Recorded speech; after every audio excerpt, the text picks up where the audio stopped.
How's it going, everyone? Man, you would not believe what's been going on in the United States on our highways lately. We apparently have ourselves a group, a clan, some sort of evil legion of doom, but with truck drivers at the helm instead. They say the FBI's hunt for around 500 serial killers. 500 who are long-haul truck drivers. God, let me try to run this number back to you guys again. 500 serial killers, more or less, are on the FBI's radar, and they all turned out to be truck drivers? This is absolute madness. This isn't a horror movie plot, it's real fucking life, and an absolute nightmare that's happening across America. So it says here that the Federal Bureau of Investigation is tracking down truck drivers suspected of being serial killers, with over 1,000 victims believed to have been brutally murdered. These killers exploit the vast, isolated expanses of American highways, turning their trucks into mobile killing machines, into mobile torture chambers. One such trucker, Bruce D. Mendenhall. Several families are still waiting for convicted truck stop serial killer Bruce Mendenhall to stand trial. It's been 8 years since a jury convicted him in Nashville, but he's charged in 3 other cases. He's also a suspect in the murders of a half-dozen other women, including Letitia Milliken, whose body has never been found. Used his vehicle as a gruesome killing chamber, complete with torture tools and weapons. This man right here, Bruce D. Mendenhall, was a real sick fuck. The man decked out the inside of his truck. He's already convicted of murder. Now suspected serial killer Bruce Mendenhall has just been charged with killing yet another woman. Clothes, blood, and DNA were all found in Mendenhall's truck. I'm Nick Barris, and Mendenhall just sent me this, 6 pages of a handwritten letter from prison. What's inside? Pure rage. Like the back of Jeepers Creepers van or a killing machine from Twisted Metal or something. But first, let me read this to you real quick. So at a truck stop in Nashville, Tennessee, long-haul driver Bruce D. Mendenhall was seated in his cab when a homicide detective approached him. And I don't know if this is a technique they learned back at the police academy or something, but the detective, he just straight up asked the driver simply, "Are you the person we've been looking for, man?" And then Mendenhall just shrugs and says to the cops, "If you say so." And they just proceeded to arrest this man. That's actually jokes, I'm gonna be honest. But what the police found inside this man's truck cab was not a damn joke at all. It was so bad that the investigators straight up called it a killing chamber. I said, "Are you the person we've been looking for?" And he just looked at me and he shrugged his shoulders. And then his response was, "If you say so." Police found the likely murder weapon and blood spatter in the cab. That blood evidence linked Mendenhall to Papura, and to this day it is used for comparison to other unsolved. The stash of torture devices and equipment included a rifle, a nightstick, tape, handcuffs, latex gloves, sex toys, and a bag of bloody clothing, according to the police report.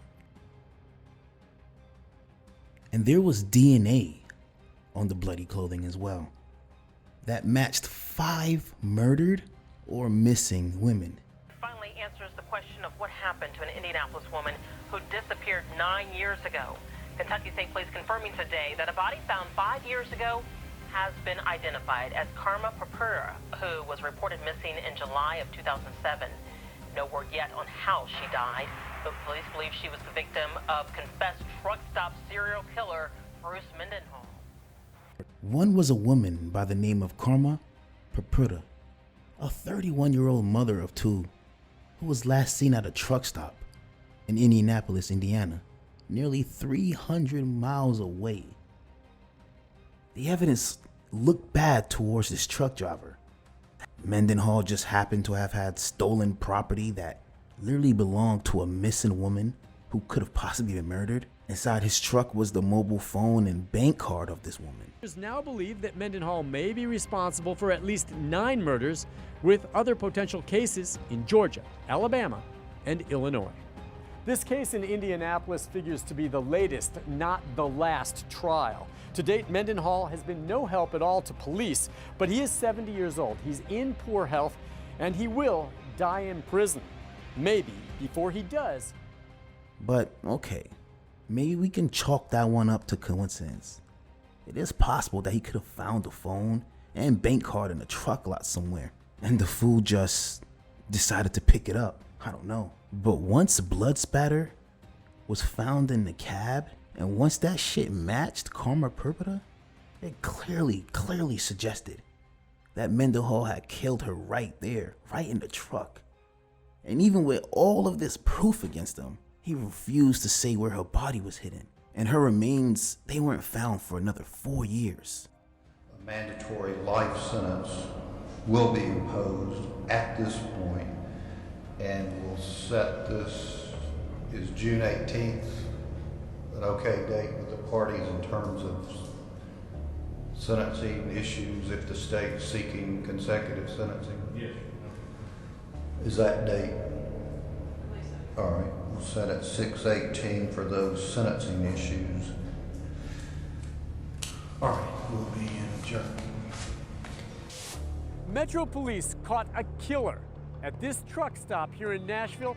That was 11 years ago. The cab of Bruce Mendenhall's big rig was splattered with the blood of his victims. He's since been convicted of 2 murders here in Tennessee, and investigators believe this accused serial killer is linked to several more.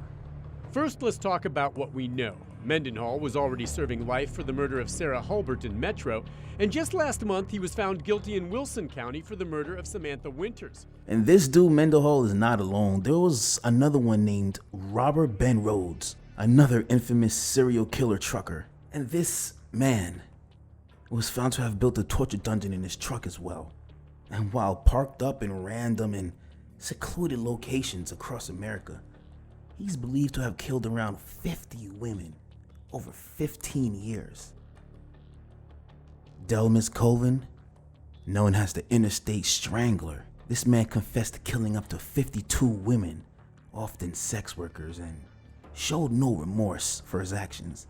He was based out of Toledo, Ohio, but he did travel all over the country, especially down I-80 through Indiana, Illinois. And so he started confessing to murders.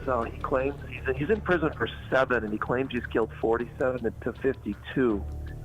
And my job now is to slowly gather confessions from him to try to bring closure to some of these victims' families.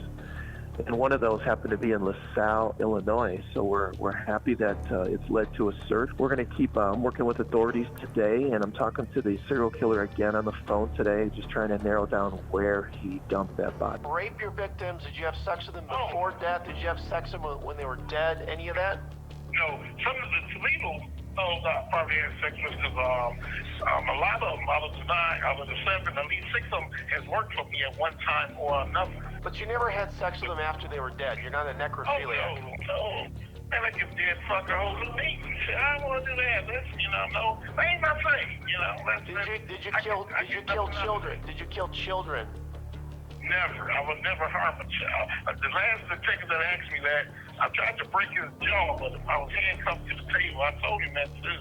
He said, shit, no, never. Did you ever kill animals? What do you think of animals? No, never. When I was young, I hunted small game, quail, duck, pheasant, rabbit, stuff like that. And that was it. I was outdoorsman, but I ain't never killed nor tortured an animal. I ain't never done none of that. These are just a few who was caught. And to think that one of these 18-wheelers you see on the highway all the damn time could be housing a torture/sex chamber? Or worse, it could be housing an actual alive abducted victim. Why are sex workers so vulnerable to be preyed on like that? And what could be done to protect them from people like Delmas? First of all, protect them from people like me? Nothing. Because hell, people like me, we ain't got a sign on our head like cautious. Come on, I blended in. A lot of people in Toledo never even know my real name until it hits the damn papers. As far as sex workers, why would you take a chance to jump in the back of a semi with a complete stranger? As far as sex workers go, most of them are crackheads anyway. We call them crackers. I ain't gonna be missed. I sold a bitch for $500 and she was never missed. What he's saying, Sean, is very important to you and Ron. A truck driver came to Toledo, Ohio, and said, Delmas, I'd like a woman. How long do you want her for? The night, the weekend, or do you want to keep her? The truck driver said, I want to keep her. Delmas sold a woman to this guy for $500 cash, and he hadn't seen her since. Man, the brutality of these crimes is staggering. Victims are often tortured, sexually assaulted, and murdered in horrific ways. Many of these women were sex workers, which honestly makes them more vulnerable targets for predators like these. The investigation into these killings has been a slow process, but it's been extremely revealing. Former FBI assistant Dr. Frank Figliuzzi's book, Long Haul: Hunting the Highway Serial Killers, spoke about the horrifying reality and these troubling stats. It's estimated that somewhere around 400 to 500 truck drivers could be responsible. He was known as the truck stop killer before he was caught in 1990. Robert Ben Rhodes is currently serving life in prison without parole at a correctional center in Chester, Illinois, for first-degree murder. But he's suspected of killing as many as 50 women between 1975 and 1990. Rhodes is just one of the many cases touched on in a new book written by former FBI Assistant Director for these heinous crimes over the past 35 years. 3 decades just hanging out on these random roads behind the cover of their trucking jobs and catching bodies out there for decades, often finding their victims around highways, motels, and isolated spots, leading to the disappearance of over 850 women, with most of them presumed murdered. The FBI's Highway Serial Killings Initiative uses behavioral analysis and forensic evidence to try and track these killers. These drivers are fucking sick, man.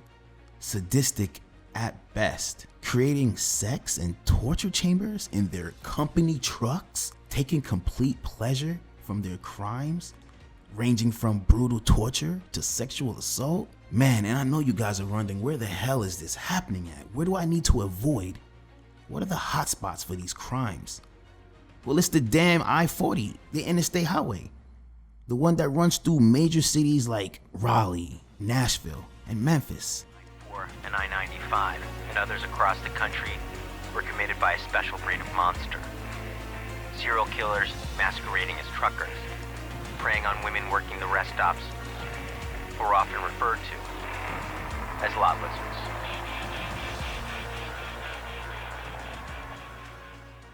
They say the majority of the truck drivers involved are white males that are aged 45 to 54, with significant numbers admitting to daily alcohol consumption, binge drinking, and narcotics use. But fuck all that. If you're at a truck stop or on the highway, no matter what the race is, do not get in the truck or be alone with anyone, especially at night, and especially if they're men. And despite the high number of suspects,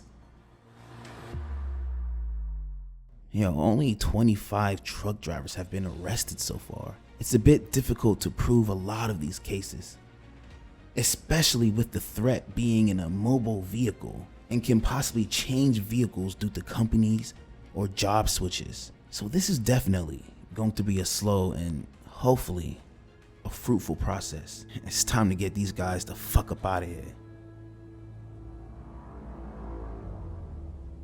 The reality of these highway hunters is a reminder of the darkness that can lurk behind the wheel of a truck, man.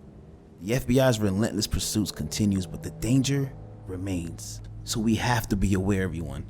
Keep them eyes peeled. Don't forget to hit the subscribe button. Click the bell icon for more updates on my latest stuff. I'm back and I will be uploading a lot more of what I used to do. No more reaction videos like that.